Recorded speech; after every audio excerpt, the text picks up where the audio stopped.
আমি আল্লাহ রাব্বুল আলামিনের অসংখ্য অসংখ্য শুকরিয়া আদায় করছি যে রাব্বুল আলামিন দীর্ঘদিন ধরে আমরা এমন একটি সুবিচারপূর্ণ রায়ের জন্য অপেক্ষা করছিলাম, সেই রায় দিয়ে আজকে আমাদেরকে তিনি আরো বেশি কৃতজ্ঞ এবং অলঙ্কৃত করেছেন। সেই মহান রবের দরবারে হৃদয়ের গভীর থেকে শুকরিয়া আদায় করছি, আলহামদুলিল্লাহ। প্রিয় সাংবাদিক বন্ধুগণ, আপনারা জানেন বাংলাদেশ জামায়াত ইসলামী বিগত শেখ হাসিনার স্বৈর শাসন আমলে ভয়ঙ্কর ধরনের জুলুমের শিকার হয়। জুলুম করে আমাদের বুক থেকে এক এক করে 11 জন শীর্ষ দায়িত্বশীল নেতাকে মিথ্যা মামলায় সাজানো পাঠানো আদালত এবং মিথ্যা সাক্ষীর মাধ্যমে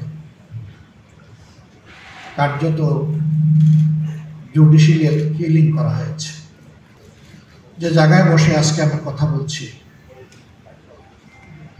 দীর্ঘদিন আপনারা এমন একটি অবস্থানে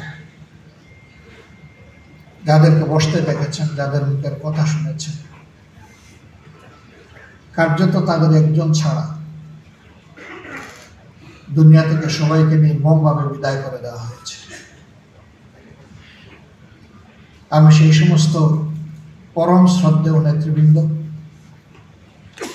এবং তাদের যে সমস্ত সহকর্মীদেরকে অন্যায়ের প্রতিবাদ করায় নির্মমভাবে খুন করা হয়েছে, মহান রবের দরবারে কাতর কণ্ঠে তাদের জন্য আমি শাহাদতের সর্বোচ্চ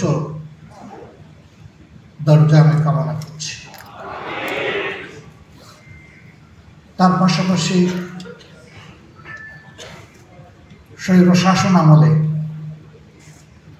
বিভিন্ন রাজনৈতিক ধর্মীয় সংগঠনের,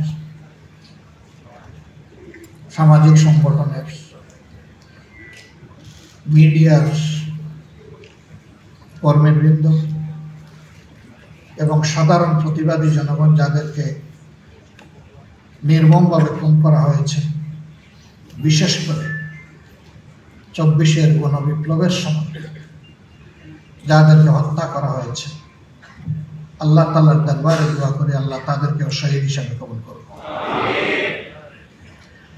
এই সকল শহীদ পরিবারের সম্মানিত সদস্যবৃন্দের প্রতি আমাদের সীমাহীন ভালোবাসা, শ্রদ্ধা এবং কৃতজ্ঞতা। মহান রবের দরবারে দোয়া করি তিনি যেন তাদেরকে এর উত্তম বদলা দুনিয়া এবং আখিরাত দুই জায়গায় দান করেন এবং শহীদদের সাথে আল্লাহ তাআলা তাদেরকেও যেন পরম মায়ার ঠিকানা জান্নাতের জন্য কবুল করেন। আমরা যারা তাদের দায়িত্ব কাঁধে নিয়ে আমাদের যোগ্যতার সীমাহীন ঘাটতি থাকা সত্ত্বেও এগিয়ে চলার চেষ্টা করছি, আল্লাহ তাআলা তার কুদরতি হাত দিয়ে এই জাতি এবং দ্বীনের খেদমতের জন্য আমাদেরকে কবুল